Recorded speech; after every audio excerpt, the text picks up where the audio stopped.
I used to be a park ranger in the Adirondacks. I think we're all in trouble. It was close to 3 in the afternoon when the knock came on the door to the ranger station. I was mildly surprised to hear it, given that it was early January in the foothills of the Adirondacks, and the temperature was hovering at a balmy 12 degrees, with wind chills driving it into the negatives with frustrating frequency.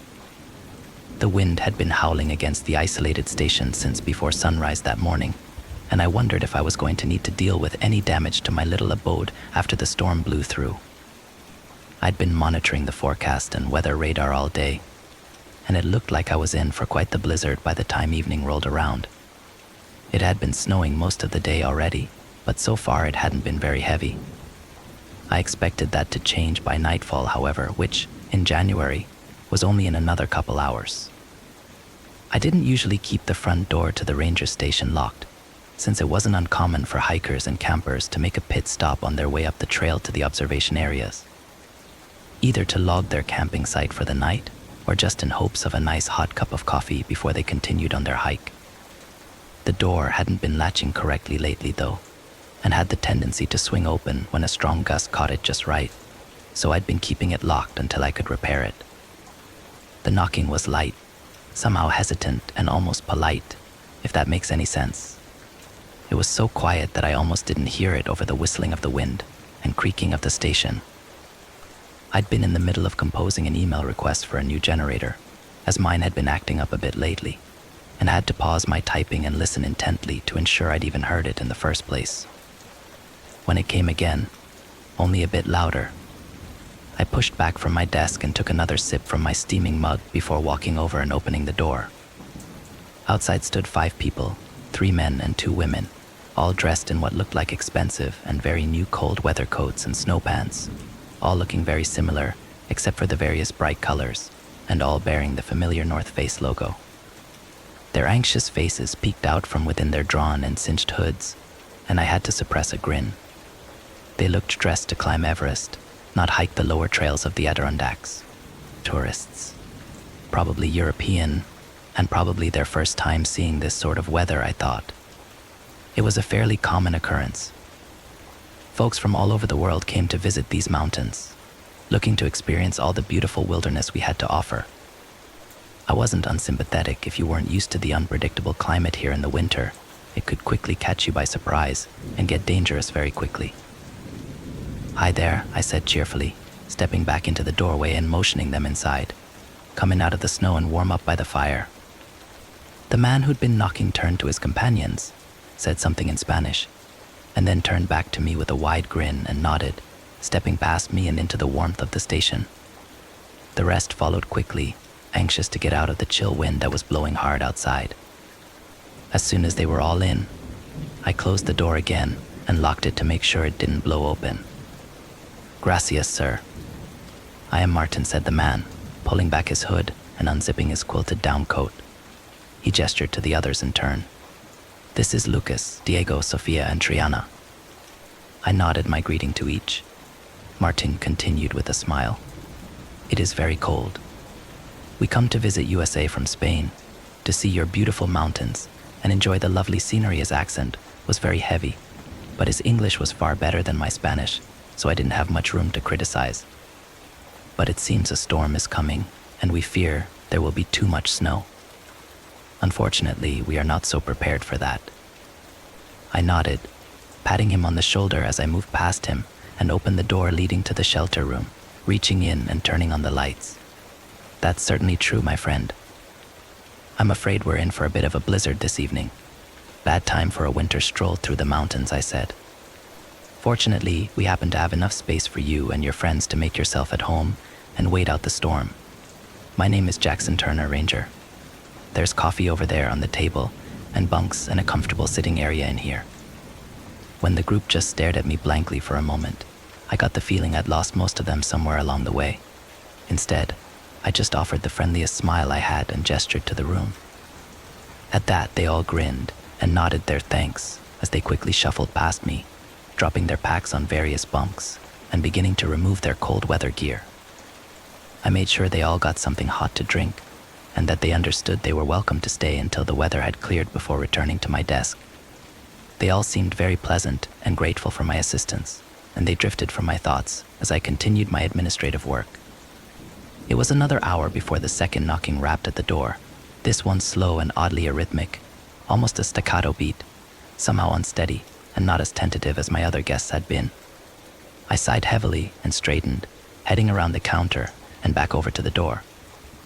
I hadn't had any visitors to the ranger station in a week or more, and now they were pouring in like this was a Holiday Inn Express or something. I unlocked the door and pulled it open, putting on my official greeting smile once again. In the doorway, shoulders and hooded head covered in a layer of icy snow, was a man of roughly my height, about 6 foot or so. Unlike the others, he wasn't dressed in fancy, color-coordinated cold weather gear, but instead wore a mismatched combination of clothes, like he had raided the bargain bin at a second-hand expedition store. His pants were a blue quilted nylon and looked more on the expensive side, even if they didn't exactly fit him very well, but his coat was fur-lined and looked like it was made of padded wool, layered over an old fleece jacket. His boots looked newer and not too warm, something more suited to a summer hike than a winter in the mountains, I thought. "Hey there," I said as warmly as I could, waving him inside. "Come on in out of the snow." He didn't say anything, but gave the slightest hint of a nod as he walked past me. The strong scent of musky body odor followed him, and I wondered if he was one of those reclusive hermits that I'd heard rumors of, living out here all by himself in some makeshift shack. I closed the door and locked it again, turning back to the man. He'd already taken note of the bunk room to the left, where the Spaniards were getting settled, and he headed on in and sat on one of the empty bunks in the back corner of the room. He didn't remove his coat or offer any greeting to the others, and I noted with some curiosity that he didn't have any sort of pack with him, which further made me wonder if he lived nearby in some off-grid cabin. I could see that the others were smiling and making pleasantries towards him, but he just sat there, dark eyes quietly watching the activity without a single word. There was the slightest hint of a smile upon his lips, incongruous and somehow unnerving. It only took them a few moments to abandon their attempts at including him in conversation and turn back to their own group, speaking quietly in Spanish amongst themselves. For a moment, I wondered if he might be in some sort of shock. The temperature was dropping pretty quickly outside, and it had already been too cold for some of the clothing he wore. I considered giving him a quick once-over to make sure he didn't have any frostbite or signs of hypothermia, but something about him told me he might not be so welcoming to my attention. I stood there in the doorway to the bunk room for a minute, looking over the scene. Something about the newcomer seemed off, somehow. I couldn't quite put my finger on it, but the way he moved, his lack of communication, the way he was just sitting there perfectly still on the corner bunk, just seemed strange. There was something else too, something that I couldn't quite put my finger on, something that tickled the back of my consciousness, just out of reach, more an instinctive unease than coherent thought. I found myself hoping the man would spend a few minutes warming himself and then be on his way again. Turning my attention to the others, I realized that they must have found something odd with him as well, as they had all subconsciously clustered around the end of the table farthest from him and were speaking more quietly than before, more subdued. I noticed them periodically casting quick, uncomfortable glances in his direction, but never for more than the briefest of moments, as if they were just reassuring themselves that he hadn't moved and was still sitting there. I also noticed curiously that none of them sat with their back to the man, likely also subconsciously. I was just about to walk over and talk to him, to shake the odd feeling away, when Martin appeared in front of me, his brow furrowed. "Sir, my friends and I are worried about the other campers," he said. This drew my attention. There weren't any campers registered to be out here today. Was the newcomer one of them? Maybe they were in trouble. "What campers?" I asked with a frown. He motioned vaguely to the north. We passed their campsite on our way to the observation point before the weather turned us back here, maybe a half-kilometer up the trail, in a clearing beside a small brook. He cast a quick look over his shoulder at the stranger sitting in the corner. There it was again. I thought that same unease. Martin continued. There were 3 of them, 2 men and a woman. They had some of those cold weather tents set up and seemed to be well prepared for the storm. At least as far as we could tell. We stopped and warmed ourselves by their fire for a bit. They seemed very experienced and were not concerned about the cold, but I am no expert. Well, it sounds like they should be okay, I said with the best reassuring smile I could muster. They should have checked in with me, but if they're as prepared as you think, I'm sure they'll be just fine. When the storm passes, I'll head up there and check on them, just to make sure. He flicked his eyes to the man again, and then locked them with mine with a surprising intensity, like he was trying to tell me something with his gaze alone. He lowered his voice and said, "The campers, they were all wearing very good clothing. Sophia's brother is a climber in some very cold regions, and she recognized the camper's gear as similar to what he uses." Even better news. Then I started, but Martin cut me off. "Exactly like the pants that man is wearing now," he said quietly. I looked over at the man again, once again taking note of his hodgepodge combination of clothing. The gloves he still wore looked to be thin and ill-suited to the winter weather, but looked well made and would have been fine for a mild autumn outing. He still hadn't moved or said anything, and his emotionless eyes drifted slowly across the Spaniards with what seemed to my growing paranoia like a hungry interest. It was almost like he was inventorying them, evaluating them somehow. Once again, that tickle in the back of my brain, telling me something was not quite right with the man. Something was just a little out of place, but I still couldn't figure it out. It set my teeth on edge. I looked back at Martin. "Are you sure?" He shrugged. "As sure as we can be. Sophia says she is certain, but the rest of us do not have the experience to recognize these details as well as her." "Was this man with them?" I asked. But I already knew the answer. Martin shook his head. "No, I have never seen him before." Now he leaned in a little closer and lowered his voice. "This man, there is something," he said, trailing off, unable to find the right words. I nodded. "I know. I feel it too." I walked back to my desk and opened a drawer, retrieving the holstered handgun and attaching it to my belt. The spare magazine went into my pocket, and I grabbed my heavy jacket from a nearby hook and pulled my fur-lined hat over my ears. Martin followed me, watching with interest. I looked over his shoulder, making sure we were out of sight and earshot of the bunk room. "I'm going to check on the camp." "Have you ever handled a shotgun?" I asked. He nodded. "I hunt pheasant with my cousins every year. I am a very good shot." "Good," I said. "That doorway beside my desk is my room. Right inside you'll find a 12-gauge pump, loaded but not chambered, if you need it."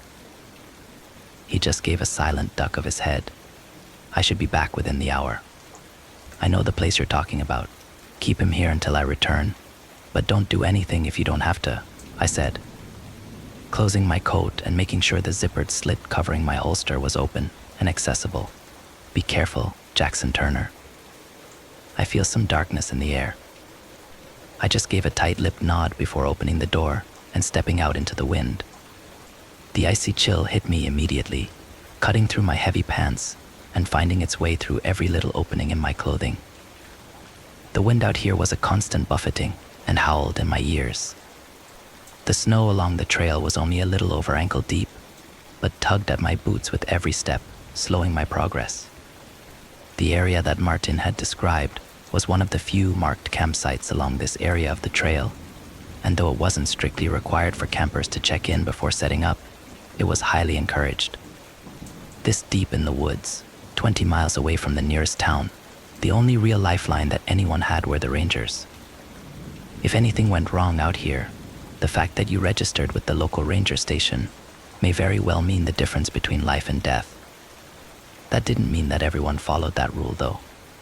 Most of the time, it was new campers, those folks lacking some of the wisdom of experience, that didn't know or didn't think it necessary to check in before setting camp. Sometimes, it was the opposite. Some highly experienced outdoors folks felt that there was no need, that they could handle anything that came their way. Either way, as I followed that northern trail, a growing unease began to color my steps. I felt the tight grip of anxiousness tickling my every breath. I didn't know what I was going to find. If I was lucky, I'd find 3 cold weather, double wall, silicone nylon tents, with their occupants snuggled warmly and safely within. If that was the case, I'd just check on them and turn back to my station, hopefully before the worst of the storm began in earnest. If not, well, I'd have to figure that out when it came. A half hour later, I reached the campsite, or at least what was left of it. The remains of what were obviously 3 high-quality winter tents were positioned compactly around a central fire pit, their bright red material shredded and torn and flapping violently in the fierce wind, looking very much like a lunatic array of flags in the heart of a hurricane. I pulled the ears of my hat lower, adjusting the chin strap tighter. "Hello," I shouted, straining to make my voice carry above the wind. Even with all my force, it still sounded pathetically impotent in the roar of the coming storm. "Is anyone here?" I waited a long moment, but could hear nothing but the rush of wind and the whip-like snapping of the nylon fabric. The campsite had all the hallmarks of a bear attack, except I hadn't seen a bear in months, and we'd never had a bear attack in this area that I'd ever heard of. It wasn't like the forests out west. We didn't have brown bears here. Black bears, yeah, but they were smaller and nowhere near as aggressive as big browns. Sure, they could be dangerous, especially if startled or threatened, but they didn't actively hunt humans.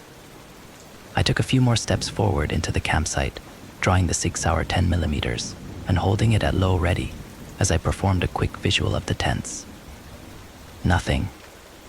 No signs of bodies, blood, a struggle, anything at all. Just destroyed tents that could have been abandoned by the campers when the wind started getting bad and the fabric started to fail. And then it caught my eye. A flash of dark gray, partially hidden by the snow between 2 of the tents. Another 10 minutes of snowfall, and I'd have never seen it. Moving closer, I towed the frozen bundle of cloth, overturning it before picking it up with my free hand, keeping the Sig at the ready. It was a pair of thick winter pants, old and torn and covered in dark red-brown stains that looked too fresh for my comfort. They were fur-lined and looked to be woolen. As soon as I lifted them free of the snow, the wind blew a familiar musky smell into my face, and I dropped them in revulsion. Another 2 feet beyond, the hint of blue in the white drift drew my attention, and I cautiously approached. I recognized the puffy material of a cold weather jacket, and when I reached out to expose more of it, I staggered backwards in shock, realizing suddenly that I was looking at a crudely dismembered arm, still wrapped snugly in its worn jacket sleeve. I cursed aloud and stumbled backwards, tripping over the stones surrounding the fire pit and falling hard on my ass, eyes wide, and not even registering the pain of my tailbone meeting the frozen ground. I sat there, hyperventilating, for what felt like minutes, long enough that the frigid chill was settling into my legs and backside from where I sat dumbly in the snow, eyes wide and breath ragged. It was only when my arms began to shake that I realized I was gripping the handgun as tightly as I could, aimed insanely at the gray mass of frozen trousers on the ground before me, as if they were going to suddenly spring to life and attack. Shit was all I could think to say as rationality suddenly returned, clearing the pulsating red spots from my vision and slamming my thoughts back to the present jarringly. The pounding in my ears began to lessen, replaced once again with the unrelenting wail of the wind. I leapt to my feet and started running back along the trail, back to my station, where Martin and Lucas and Diego and Sofia and the other girl, whose name I couldn't remember, sheltered from the coming storm with. ... With what? Was he some sort of psycho serial killer, stalking the lonely hiking trails of upstate New York? That didn't make any sense. I'd been here for 3 years and never heard of anything like this. As I ran clumsily through the snow, which was now halfway up my shin, I thought back to those gray pants, discarded in the campsite. They had been shredded, not just torn and ripped from age and wear. It had been something violent that caused the damage, and the bloodstains seemed to lend credence to that theory. So, whatever had happened, the stranger had decided to replace his damaged and stained pants with what? Those of his victims. And then I thought about how none of his clothes matched, and how his boots and gloves weren't even suitable for winter weather. How long had this been going on? 20 minutes later, the dim yellow lights from the windows of my station appeared suddenly from the nearly white-out conditions that had overtaken me with the full coming of the storm. The temperature had dropped even more, and I was amazed that I had been able to keep up my pace long enough to make it back, driven by adrenaline and fear. I slowed to a halt before my ranger station, noticing immediately how the front door hung open a few inches. My mind urged me forward, to go racing in, but I had to take a few moments to catch my breath and let my racing heart slow a bit before I entered. I couldn't understand why the door was only open a few finger widths if it hadn't been locked. The first strong gust of wind would have blown it fully open and sent it banging against the wood paneling of the wall behind it. But what occupied my thoughts far more was the implication of that open door. There's no way it could have been missed by anyone within, and nobody in their right mind would have sat in the station while the freezing wind and snow blew in through the open doorway. I pushed that though aside and crept as quietly as possible to the door, pushing it gently at first, then with greater force as I felt some resistance holding it closed. I gripped my sidearm tightly, muzzle directly forward and at chest level, finger resting along the frame of the pistol and ready to drop to the trigger and go to work in a moment's notice.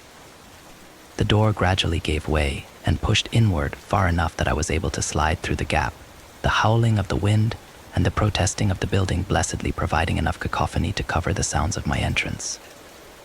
As soon as I stepped inside, I found myself in the center of a fever nightmare. A body lay behind the door and had served as an impromptu barricade. I could only tell that it was one of the women by the delicate shape of the body, as the head and upper torso had been savagely mutilated, the skin and scalp torn away from the red white of the skull viciously. Presumably while she had desperately tried to make her escape from whatever hell had pursued her. Blood slicked nearly every surface around me, hot and stinking of copper, and I became aware of a wet, tearing sound emanating from the bunk room. The lights in that room were flickering chaotically, the hanging bulb in the center of the room swinging maniacally, as if it had been recently struck and was still settling its pendulum motion. As quietly as I could, I ducked around the doorway into the room, fresh shock coursing through my body in a cold wash that threatened my consciousness. Bodies and pieces of bodies lay strewn about the room haphazardly, most still enshrouded in bits of clothing, now tacked in place by sticky crimson. I could feel the heat in the room from whatever horrifying act of violence had occurred, from the bodies that now lay scattered about like discarded playthings. At my feet, I noted a handful of empty shotgun shells, where they had fallen and been arrested by the viscous gore that painted the wooden floorboards. The shotgun lay nearby, chamber open and magazine tube empty, only inches away from the barely recognizable remains of the man I'd known as Martin. Terrible slashes and wounds covered his ravaged corpse, looking as if he'd been thrown into a shredder. His limbs were outstretched and only attached by the yellowish tendons and pink muscles which now lay open and exposed. My eyes were drawn at that moment to the source of the sounds I'd heard before, and I saw the crouched form of the stranger straddling one of the bodies, Lucas, I think, by the bright yellow of his North Face jacket. I watched in horror as the stranger dipped his head again and again, jerking it savagely each time it came away, as if tearing away more bits of meat with each movement. I noticed then that the stranger's hands had somehow grown, elongated, and taken on a shiny chitinous appearance that left the fingers as jagged and gore-encrusted claws. After only a moment's shocked hesitation, my reflexes took over, and I snapped the muzzle of my handgun up and squeezed the trigger. I know that the thunderous blasts of the 10mm must have been deafening, but I barely registered it as I watched blackened holes appear in the thing's back. It threw its head back in what I can only hope was pain and cried out in a shrieking screech that drowned out all else. I squeezed the trigger again, and another bullet punched its way through the horrifying thing. Suddenly, almost faster than I could track, the stranger exploded up from where it had been feasting and lit upon the wall, its terrible claws sinking into the wood and holding it in place as it turned its head 180 degrees to face me. The eyes had turned completely black and grown to the size of golf balls, and the jaw looked almost to have disjointed from its skull, the skin at the corners of its mouth drawn back in a hideous grin that stretched nearly from ear to ear, exposing a mouth full of shark-like triangular teeth, now stained bright red. It tensed, and an instant later it had leapt to the next wall, gripping the exposed wood like some monstrous insect, eyes fixed upon me. Before it could make another move, I fired again and again and again, my panic-induced attack miraculously finding purchase more often than not as empty brass cases ejected against the door frame next to me, ringing out like death bells. Then there was a long moment of silent stillness in the room, and its black eyes were fixed on me, still unnervingly cold and alien. I tensed, waiting for the thing to pounce towards me, but it was clear I'd heard it. I don't know how badly, but black ichor dripped from the half-dozen wounds punched by my hollow points, and I thought I heard a sickly rattling in its slow, deep breaths. With a final ear-splitting, otherworldly shriek, it leapt again, this time away from me and through the window at the rear of the room. The glass shattered outward, and then it was over. I stood alone in this charnel house, left only with the remains of the 5 Spanish tourists and the disconcerting awareness that the slide of my handgun was locked back, smoke lazily drifting from the barrel and the magazine now empty. That was almost a year ago, and I've since transferred from field operations to an administrative position within the Park Service.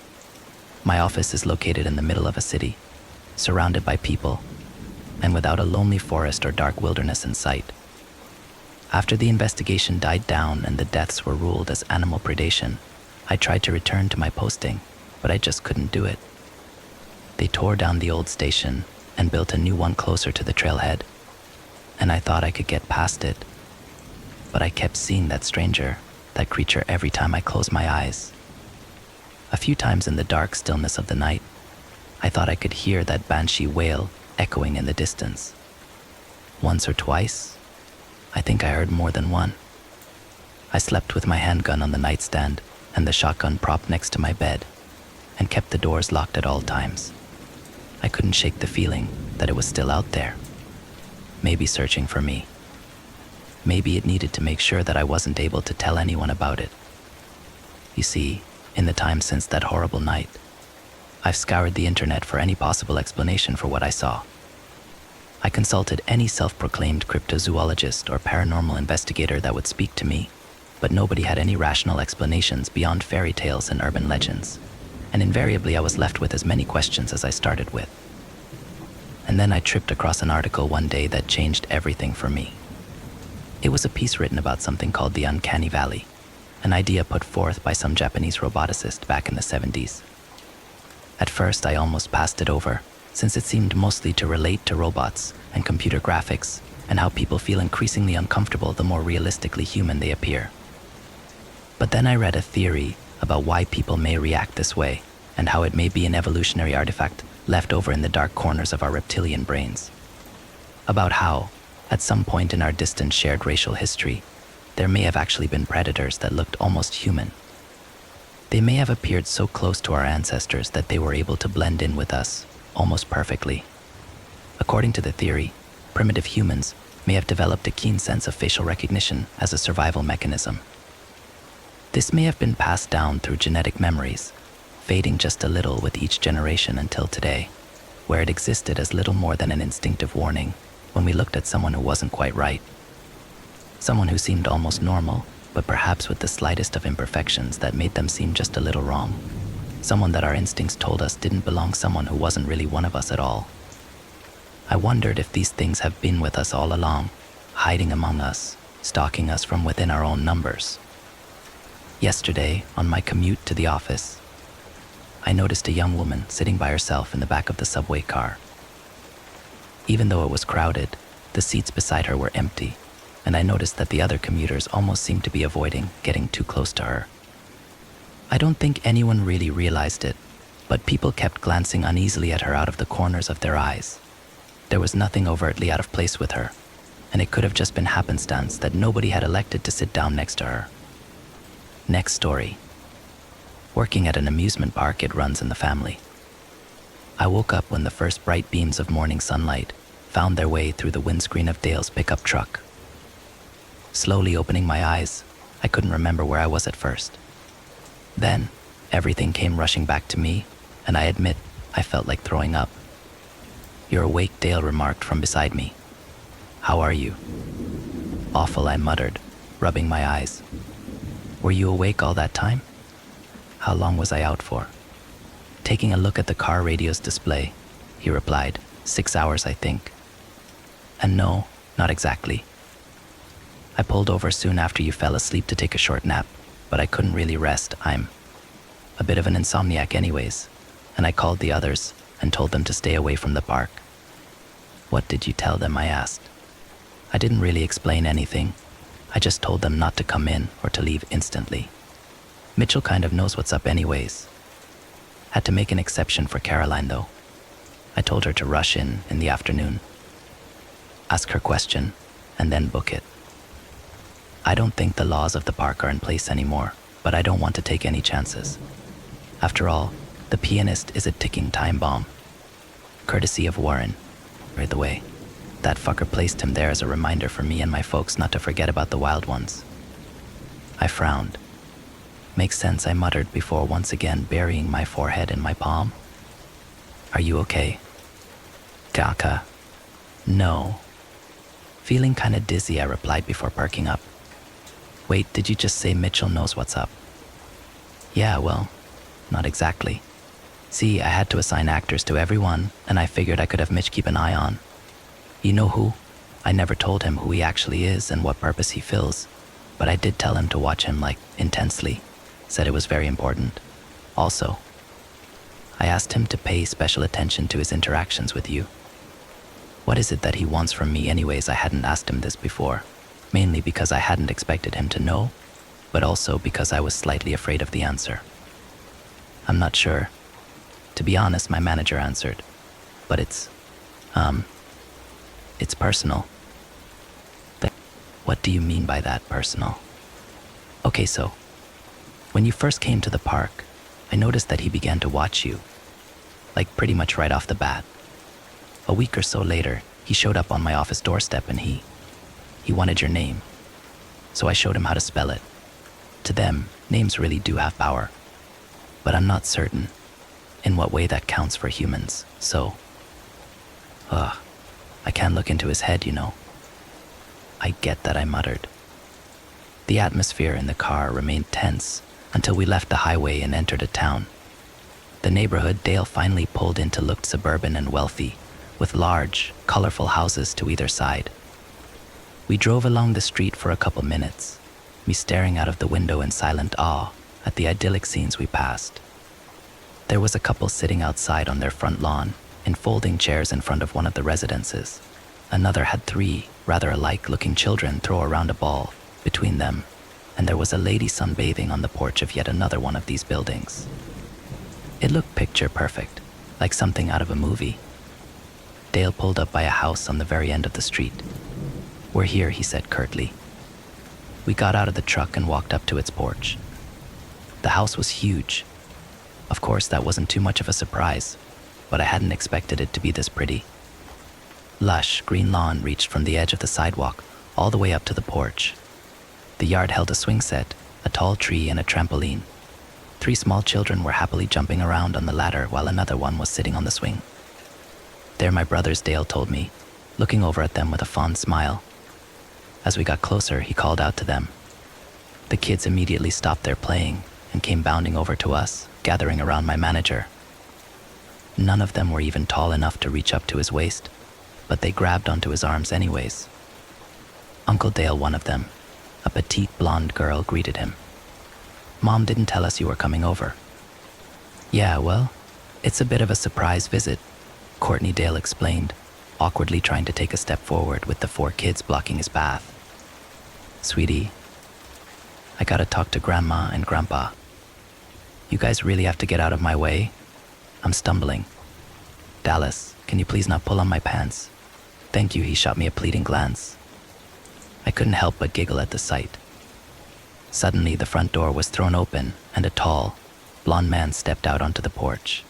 He looked around, then spotted Dale and the children. His eyes lit up and he ran over to us. The kids quickly made way, and he wrapped his arms around my manager and heartily patted him on the back in greeting. Dude, I had no idea you'd drop by. How are you? Who's the lady? Dale was looking extremely uncomfortable by now. His face had taken on the color of an overly ripe apple, and he gently attempted to remove himself from the man's embrace.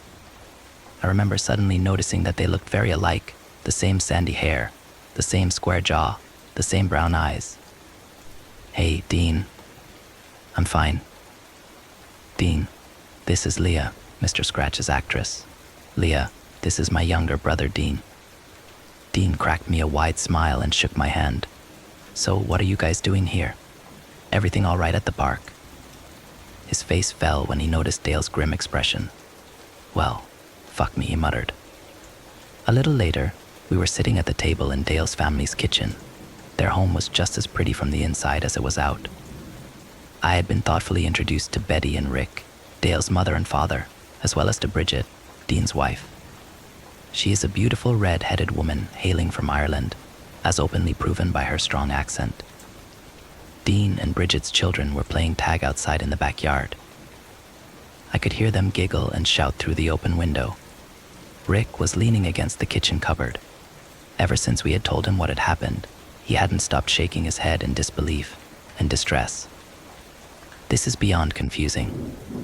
The contract has been violated by both sides, if not broken entirely, he stated in his gruff, hoarse voice. "Win. He wasn't meant to take you on his own. Let's see. I think it's pretty obvious that the ones underground started to dislike ever since you began to threaten Moth and Mulberry physically. They were mad as fuck," Dale agreed from his seat on the kitchen counter. "But they were mad at me too, for giving you the revolver." "Yeah, why did you give it to me anyways?" I asked. "It works like a protective charm. Warren hates it." I admit that wasn't very well thought through, seeing as I think that's what pushed them over the edge. But whatever. I tried. I fired you because the ones underground wanted to see your guts spilled. That wasn't really a breach of the contract yet, though. I mean, it's Warren who brings the news about the sacrifices, so I was just like, his loss. He hadn't said anything yet, so I figured it'd be my last chance to get you out of there. I hadn't expected that to happen, you know. What we need to do is figure out if we can mend the contract somehow, Rick explained.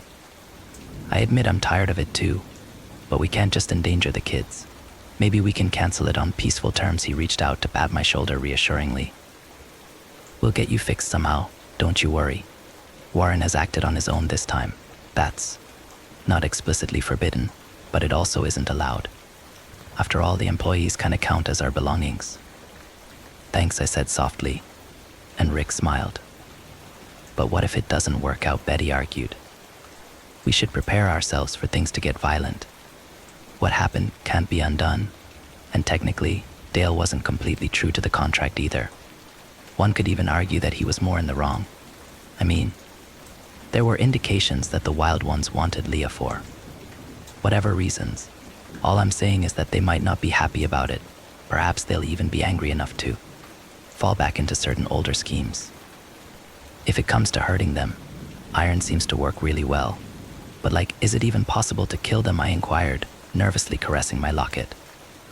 No one seemed to know the answer. Betty and Rick exchanged contemplative glances while Dean shook his head. "Don't think so. One thing's really confusing to me as well. So far, the Wild Ones mostly chose their sacrifices to make us feel shitty. It's all a huge power play to them." "Say, who even were the previous sacrifices?" I asked curiously. Betty sighed. "Oh dear, where to even start? The first sacrifice was a wolfhound which belonged to one of the first settlers. The Wild Ones had the guy kill the poor thing by having it drink Warren's spit, and then they did something weird to its body. They changed it, made it big, strong, and monstrous. When the fairground still existed, the settlers exhibited him as a real-life demon or devil. That's how much they mauled him. The next thing they asked for was a stagecoach. Warren liked Colt's attitude. He was into the whole Western style, and he wanted the carriage as his plaything. The horses were fed with his secretions, and he chose a settler to drive it around. Then, for a really long time, they didn't ask for anything else, until Rick's grandaunt and granduncle were chosen. His grandaunt's name was Grace. She was a theater actress, but she only ever starred in small plays, nothing too big. Her husband, Robert, led the fairground for a pretty long time. He was a really artistic guy, very musical. Him and his wife would do small shows on the fairground from time to time. I don't know why it was these two that Warren chose. Maybe he saw how happy they were and wanted to destroy it. Perhaps it was in a twisted sense of humor. As in, make the show go on for eternity. It was heartbreaking to see them turn. The worst thing, though, happened just 20 years ago. There was this actress, Layla. Layla was very disrespectful towards the not actors, treated them like animals, all of them. But she didn't deserve what he did to her. Though Warren would probably beg to differ, Betty bit her lip and lowered her eyes. So, all in all, there's a whole lot of differences between you and those others. I mean, you didn't do anything wrong until very recently, and you're not part of the family. That doesn't have to mean anything, Bridget suddenly spoke up. Your story reminds me of something, actually. Back when I lived in Ireland, my home was close to a fairy ring. Sometimes some of them would come out to see the light of day. I'm certain I even saw some of them a couple times. But my older sister actually got chosen by one of them. Her voice had shrunken into a secretive whisper. I noticed her acting strange, like she was high or something. She would go outside every day, and every time she'd be gone for a little longer. Then one day, she just didn't come home at all. We asked the neighbors who lived a little closer to the ring, and they swore up and down they saw her with a man with the head of a dog. They described her to seem weirdly enchanted by him. It's obvious that he took her. I haven't seen her ever since. I've read about a ton of such incidents. Fae sometimes take a liking to humans. Ones they find pretty or appealing. They train them to follow them around. They drug them with their magic. They keep them like slaves or pets. I dared not break her gaze. I swallowed. Well, I don't want to be anybody's fucking pet, I said, trying to sound firm, but my voice faltered and broke. You won't, Dean assured me with a warm smile. We'll work this out somehow. Let's just stay positive, okay? You said you had a breakdown in the men's restroom, Rick muttered, a deep frown on his face. You can probably figure out on your own what it is we locked away in there. The entrance to the underworld, I breathed. Rick nodded. Time. See, there's something way off about that breakdown. Let me get this straight. You fell unconscious and Warren got you out to there, but not before removing the protective charms from your possession. I believe the presence of the charms, which are strongly rejected by the entrance, caused you to pass out. But that other fit of yours, the one where you attacked your co-worker, that shouldn't have happened. There's no explanation for it. Unless, of course, you had already started to turn, Dale interjected offhandedly. The room fell silent. Dale's eyes widened when he realized what he had just said. He cleared his throat. For how long did Darius say you were in there? He didn't specify, I stammered. I felt like throwing up. All right, dear. Calm down, Betty said softly, placing her hand on my shoulder. The turning process takes 9 days at the very least, and all those who have been turned beforehand had to stay in the park while it happened. Plus, you're still wearing that necklace. Seems to be pretty helpful. We have enough time to sort this out. Let's just focus on what to do next. Right, Rick muttered. I'm thinking that we're gonna have a visitor pretty soon. I spun around to look at him. What? You mean he's followed us here? Rick nodded. I imagine he's on his way. He is the enforcer of upper management's rules after all, even though he acted against them. It's his job to set this straight. Not sure how he travels, but probably underground. He was never completely bound to the park, you know. And now that the contract is on thin ice, he's got more freedom than ever. Chances are he's even got his voice back. Well, great. Judging from how much the others talk, he probably won't shut up either. It'll probably help with the negotiations, though, Dale remarked. He was trying to sound lighthearted, but I could hear the strain in his tone. Are you the only one who can hear those underground? I asked. Dale nodded. It's always the one in the manager's position who can hear them. We then went about making preparations for Warren's arrival. Dean explained that we would have to offer him hospitality if we wanted to settle the matter peacefully, however hard that might be for us. Betty sent me outside to bring in the children.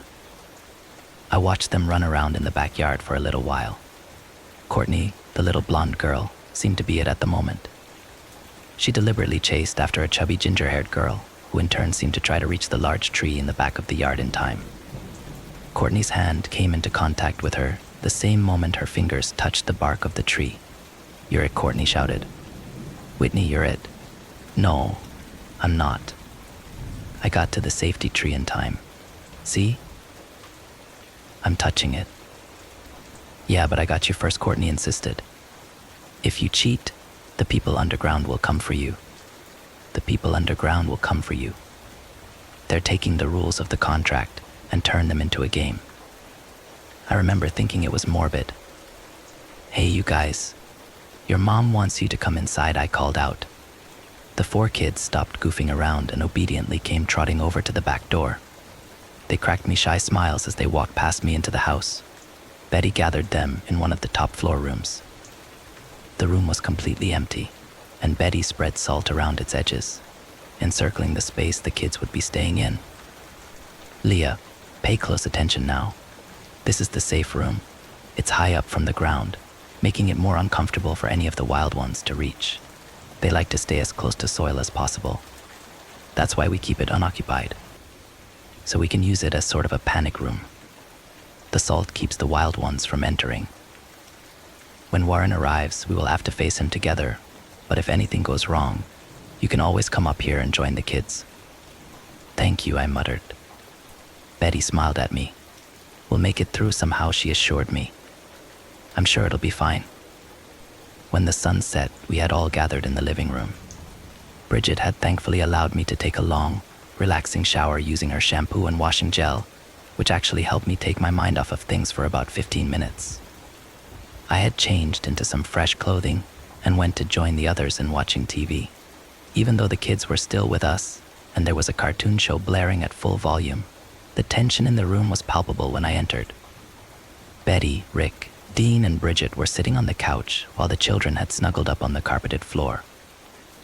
Dale was sitting on the floor as well, a little off to the side.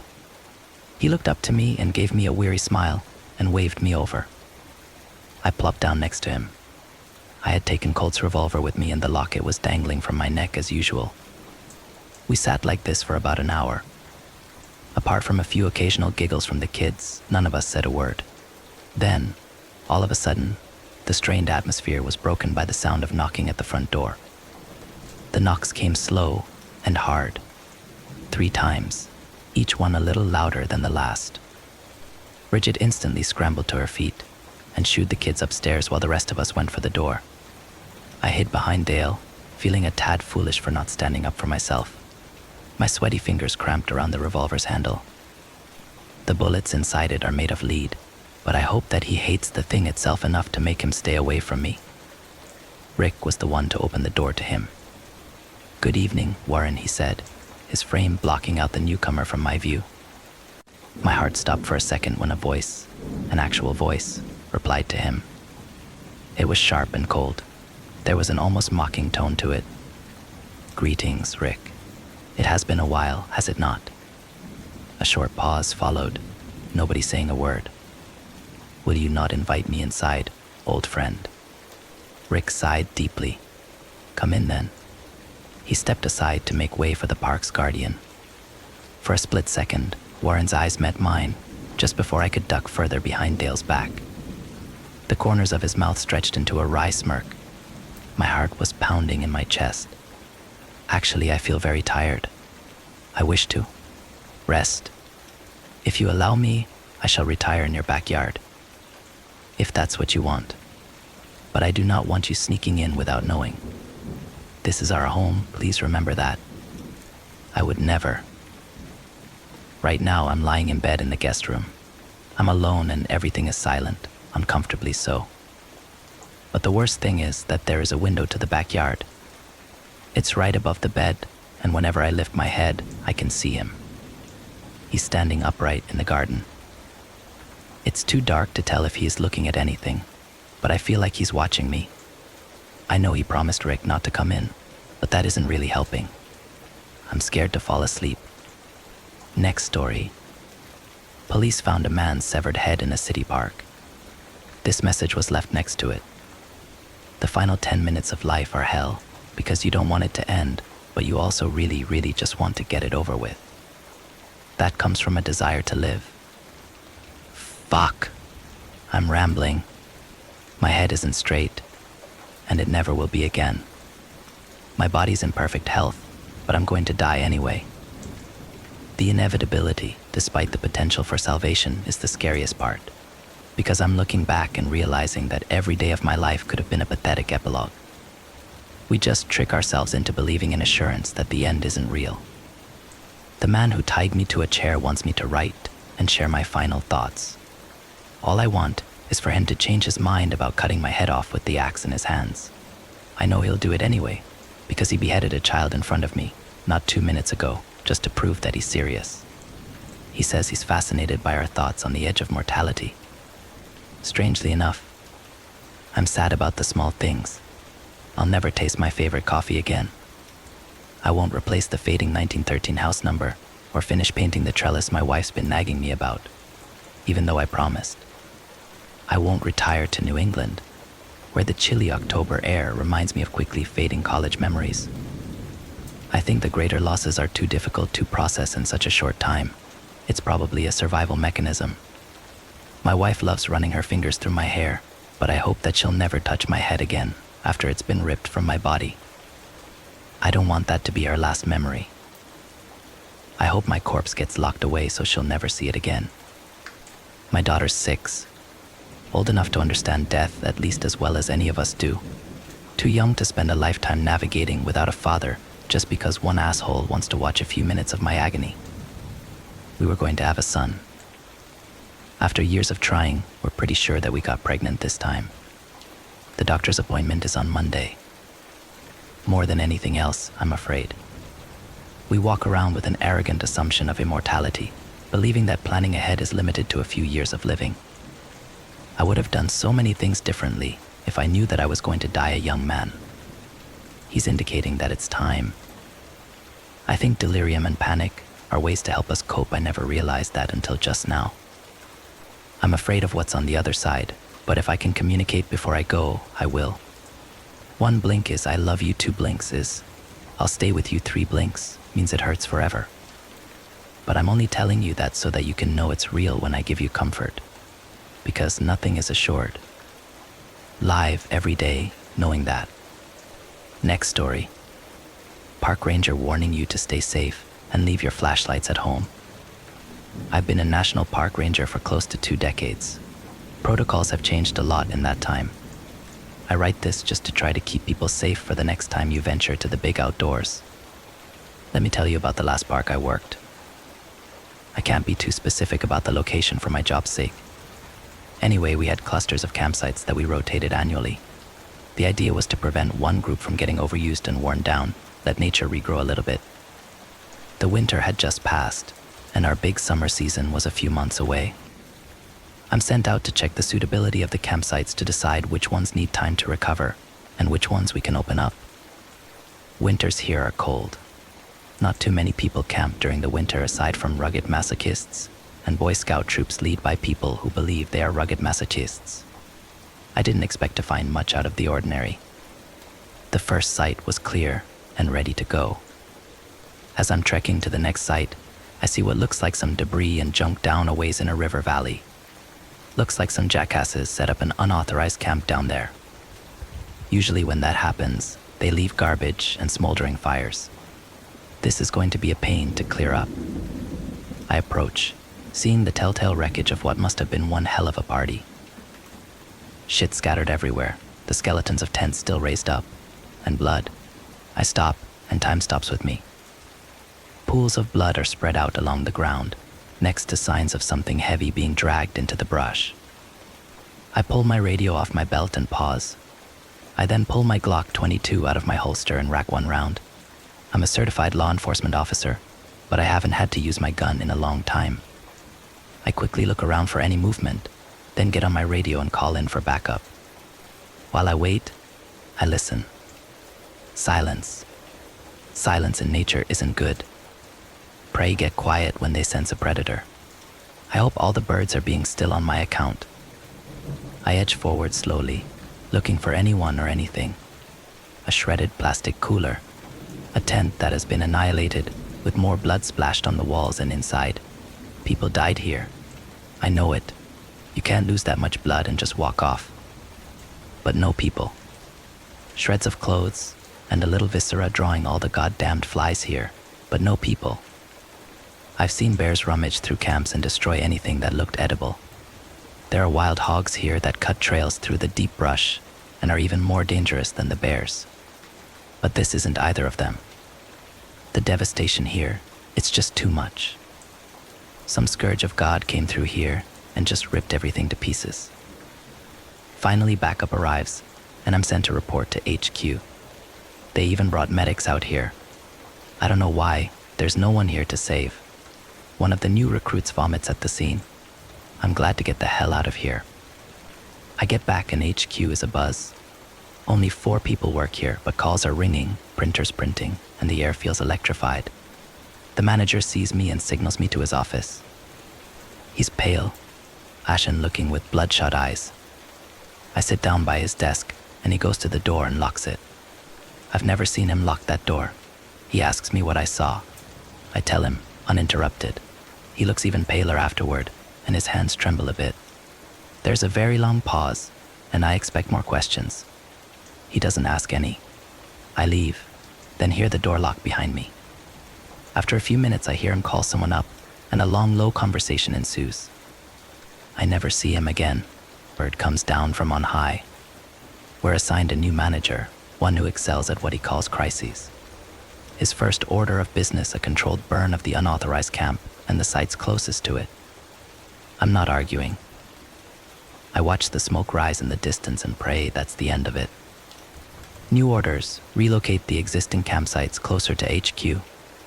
Before we do that, we stake out a few trail cameras at the new locations just to make sure it's not in the middle of a nesting ground. We put up a few cameras pointed at the hog trails through the brush for good measure. A couple days pass, and we go out to collect the footage. The new manager takes it all and starts studying it in his office. A couple hours into reviewing, he freaks out, starts screaming and yelling. Gets on the phone calling up the line, spitting more obscenities. He spends the rest of the day and that night in the office, calling up specialists and planners. Next morning, I show up for a meeting. Manager doesn't look like he slept. Massive changes afoot. He lays out our new plans, including massively bright lampposts circling the park border, as well as floodlights around the ranger station. Campsites need to be moved even closer in. Clear lines of sight from the light, if possible. I butt in, telling him that defeats the point of going camping. If you're just going on a short walk through the grass, then setting up so close you can see the parking lot. He tells me to shut up, that it's just the start. The park now closes at sundown sharp. Also, we're now required to have a long gun on our person at all times. Now it isn't uncommon for rangers to carry an AR-15 or a Remington 870 shotgun going out in the deep woods. There are wild and rabid animals out there. The real concern are massive pot growers. These aren't your chill neighbor who hides a few plants behind the tomatoes. They run the spectrum from large-scale suppliers who like their privacy and dislike law enforcement to anti-government crazies who think we have no right over them, the true patriots. Both groups have a few common points. They tend to be well-armed, they do not like lawmen, and they won't shy away from taking a potshot at some dumb poor ranger who finds himself in their fields. Keep in mind Elliot Ness, mister. I fought Al Capone, and one got scared off busting up Appalachian moonshiners because they constantly sniped at him in the foothills. They shoot to kill.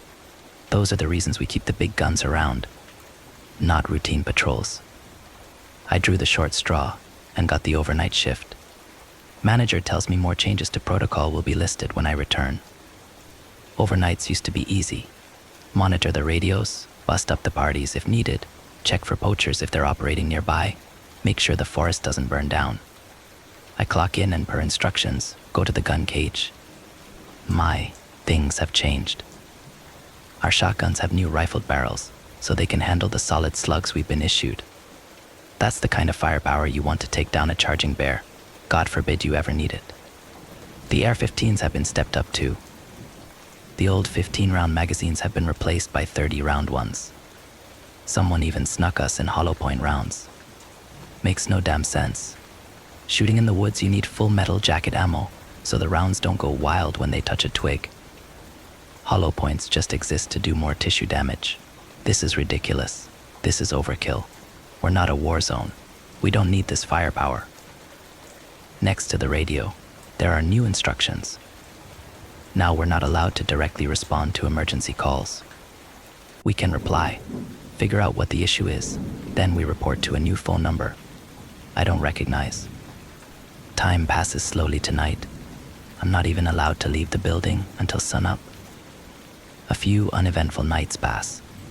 The new floodlights and lampposts are frying my eyes. It's so bright out there a blind man could see. A week later, some kids roll into the lot. They grab their backpacks and start hiking up the ridge. I know what they're up to. No one has booked a campsite that night. Cheap young one's going on a campout that will be a raging party. I wait for the sun to go down, confirming they're not out for a day hike. I call my manager to report. He instructs me to call the new number. I report up to them now. A curt voice answers the phone. He asks my park, then pauses. He asks the issue. Bunch of kids on an unauthorized site, do I go break it up? I can see their campfire out the ridge right now. No, do not leave the building. Do not attempt communication. That is all. Report if there are any developments. Right after daybreak, the manager rides up. It's real early. Have you seen them? Did they leave? No, the car's still there. Let him rest. They're probably all hungover. He curses, non-stop. He then goes inside to make a call. I'm outside looking up the ridge when he exits the station. One AR-15 in his hand, another one strapped across his back, Glock on his hip. He marches single-mindedly toward his car. I try to ask him what in God's name he's doing, but he isn't listening or responding. He takes a jerry can of gasoline from his car and marches up the ridge. I yell after him, to no reply. I consider following him, but that doesn't seem like a good idea. I go back inside and call the number. The same curt voice, the same direct questions. Yeah, the manager went up to that campsite, armed to the teeth and carrying gasoline. What the fuck do I do? Stay there. Do not interfere. Backup is inbound. Report if there are any developments. About the same time, I start to see smoke wafting off the ridge. 2 vans ride into the lot at a screaming speed. A dozen men, heavily armed and armored, exit quickly. I go out to check. Who are you guys? What's going on? The men are all lined up with that impeccable military precision. One of them, a commander, I assume exists the vehicle last. He says, "Which direction did he go?" I mean, he's up there. I point at the increasing smoke. The men fan out and start jogging up the ridge. I hear rifles cocking as they leave. I try to shout after them, but no response. I look at the vans they came in. Large, nondescript. They just say DOI response team on the side. Half an hour later, they return, dragging the manager with them. He is bound in zip ties. He screams. I did what needed to be done. Trust me, it's worse than they thought. We can't stop this. Burn it all. They throw him in the back and sedate him. The commander approaches me. My neck hairs bristle in cold fear. I need to see the office. All computers and anything with a hard drive is coming with me. He mentioned videotapes. I need those too. I unlock the doors and they ransack the place. Everything gets taken. Printed reports from the last few years disappear into those vans. The videotapes get bagged up and held by the commander himself. He studies the gun cage. Cute. You're out of your league, he scoffs. Finally, they found everything they looked for. The commander tells me, all the number. Tell them it's contained. You need a new superior. Also, don't talk about this to anyone. They leave, and just on cue, the fire brigade and a few news vans show up. The fire is contained, the news reports say. Rumors of missing campers are unsubstantiated at this time. Still, the rumors alone are enough to scare of this season's campers. The quick change-up of managers is chalked up to bureaucracy. The press dies down after a week or two. The new manager is very good at dealing with them. Thankfully, with no new campers and our now even shorter open hours, we can get more work done around here. Rebuilding the station took some time, and we just set up the new campsites. They're practically spitting distance from the station. Nothing dramatic happens for a few days.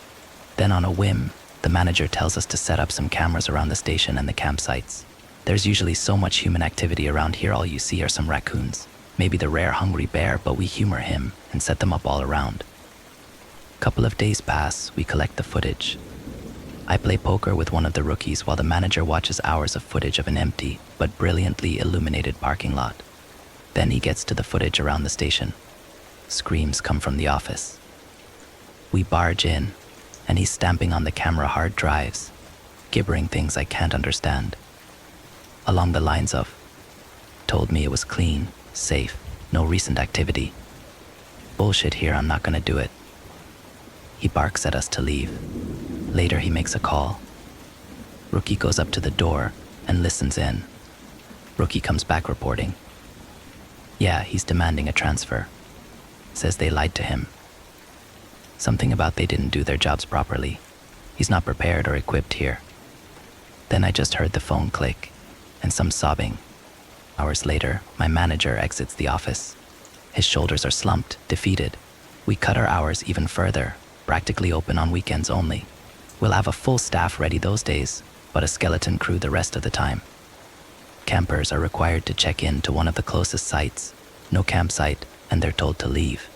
We are not authorized to leave the station after dark under any circumstances. In an emergency, do not call 911, call the number and do exactly what they say. We draw straws for who gets overnight shifts. Why we need to stay overnight if we can't do anything is beyond me. I asked the manager about it, and he just said that standard protocol is to have someone on hand to report any irregularities overnight. I have to work my overnight shift.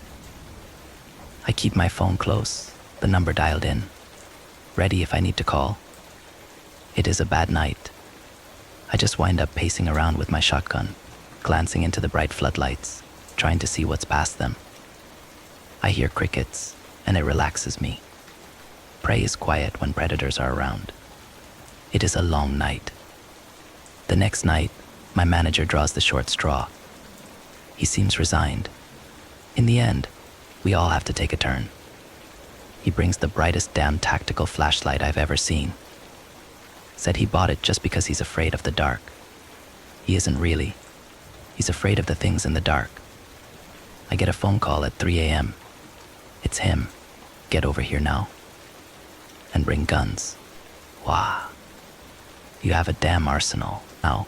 Oh, I swear to God I fucked up. Oh man, I think they're attracted to the light. I called that number, and all they said was backup would be here in the morning. Oh fuck, goddamn. I hear the piercing staccato of gunshots. A pause, more gunshots, screaming. Scuffling. The line goes dead. I call the number. A new terse voice answers. Look, I work at Park. I just got off the phone with. I just spoke with. What can you report? Something bad happened. It's serious. I heard gunshots. We will have backup there as soon as possible. Did he say anything else? Yeah, he said he thought they were attracted to the light. Doesn't make sense to me. Interesting. Thank you for your report. The park is now closed. You will be reassigned. Goodbye. Click. Officially, the park was closed to be scheduled for a controlled burn. Let the old trees die and make room for new ones. There was nothing in the official report about what happened to the manager on duty. The public understanding was bureaucracies need to be shaken up on occasion. No one asked any more questions. I get transferred to a new park, halfway across the country. Change of scenery and beautiful. They've got some odd rules here too. Don't go far after dark, and don't carry a flashlight. I'm concerned about why. Why can't you use a flashlight at night when you need one? They won't tell me. Be safe, everyone. Next story. You meet the strangest people in the park at night. I could have just gone straight home from work. Could have had a normal night, albeit a boring one. But one that wouldn't have involved me getting speared through the chest, dying, and being brought back to life ... if you can call this bizarre state of existence. Life. I was walking home from work when I saw a group of what I had initially thought to be teenagers loitering about in the park. I thought they were teenagers because, well, who else would be messing around in a public park at midnight, dressed in all black and huddling in a circle? Teenagers or cultists? Those are pretty much the only two plausibly qualifying groups. Having abandoned my teen years nearly a decade ago, I chose not to engage them, unsure of how to interact with modern teens, and knowing how cruel and needlessly mean-spirited they can be when they're bored. Walking past, I overheard someone scream, a girl's voice ringing out shrilly into the dark, windless night. I slowed my pace but kept going, waiting for another, lighter scream or burst of laughter to indicate that she was all right, that she'd merely been startled or playfully spooked. But no lightly intoned follow-up came. Instead, she let out a croak, weak yet audible through the sonically dead air. Following on the heels of this was a series of sounds, vaguely reminiscent of tree branches or twigs snapping in quick succession. Something about the noises set my nerves off, made the little hairs of my body stand on end, and I knew that the sounds had come from the breakage of bones. Against my better judgment, given the dark, graven circumstances, I veered toward the park, toward the darkly enshrouded group at its center. I came up on them with no announcement or forewarning, hoping that nothing too critically severe had been done to the woman. Two of the figures turned toward me, and my heart leapt in my chest upon seeing their faces. They were both pale, ghostly pallid in the soft light of the nearby lamppost, with ghoulish, deeply sunken faces and eyes lights set of redly burning stars. On their strangely broad foreheads were symbols or sigils of some kind, blackly inscribed on or burned into the flesh. I'd never seen anything like them, and understood at once that the symbols were of a darkly occult nature. They both wore black, zipperless hoodies and black polyester pants. The casual and nondescript attire was alarming, being suggestive of a deep comfort with ominously noctivagant activities. The two who had turned to face me advanced, and I saw that each held a weapon, the left figure bearing a short-handed scythe, the other a spear, its shift black, its head an immaculately polished silver. Yes, the aforementioned spear. Before I could untangle my tongue enough to speak, the spear wielder raised his weapon, drew his arm back, and then launched it right at me like an Olympic javelin. Stunned from the bizarre, super ominous sight, I was unable to move fast enough to dodge it, and the spear entered my chest just below my neck. I collapsed to my knees, and just as my fingers gripped the spear to confirm that it had actually penetrated my body, the scythe wielder approached, and without ceremony, slashed the blade across my throat. Tragically, I did not die. Or rather, I did, but was brought back to life, only to be subjected to a far more terrible fate. The woman I'd heard scream then appeared, standing over me as my vision worked to refocus itself following a brief lapse into a Stygian darkness. I'd had no real sensation of death, but knew that I'd somehow been brought back anchored to life through some necromantic force or cosmic agency. When my sight finally clarified, I gazed up at the woman and noticed with horror that her neck was broken and that her entire outfit, a black hoodie, black pants, black boots, was stained with fresh blood. Her jet black hair was tied into a ponytail, and it too dripped with the sanguine evidence of recent violence. Her face was pale, but not as pale as the other two, who stood by, waiting. A third figure came to stand beside her, the final member of the black-clad congregation. He, like his male cohorts, was weirdly, obscenely pale. I finally realized then that none of them were actually teenagers. In fact, I couldn't place their exact age, sensing both a youthful about them, at least in their outward appearance, and a subtle agedness that bespoke of decades, if not longer. The woman looked me over a bit, as if examining whether or not I was in a good enough state for some purpose, even though she'd been the one to scream bloody murder. I tried to speak, but a gout of blood burst from my mouth, and I spent the next few moments sputtering unintelligibly. She waited for me to finish, and then gripped the spear end protruding from my chest. Weakly, I tried to stop her, knowing what she was planning to do, but I couldn't even muster the strength to raise my hand. With a quick jerk, she unsheathed the spear from my chest, and I wailed, really cried out in a long, sustained kind of way. as the most intense pain I'd ever felt erupted within my chest.